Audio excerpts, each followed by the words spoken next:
So magandang araw, sir. May pakita ko lang po yung parcel po, no. Ito po yung ano, nakita ko naman yung video, nilagay niyo po doon yung item, no.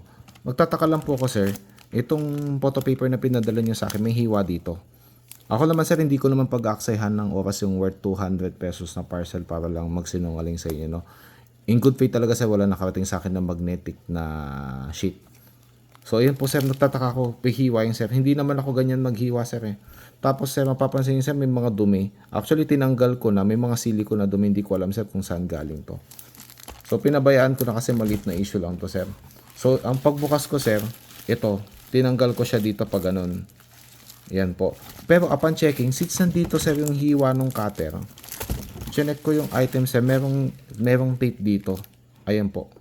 So, yung tape na yan, sir, yung tinignan ko, sir, meron siyang hiwa dito, sir. Ayan po. So, hindi po ako ganito magbukas ng parcel. Hindi ako, sir, magsisinungaling, sir, ng dahil lang sa worth 200 pesos na parcel, sir. Kahit i-check yung background ko sa Shopee, wala akong pangit na record dyan, sir. So, yun lang, sir. Ingat po kayo dyan, sir, and God bless.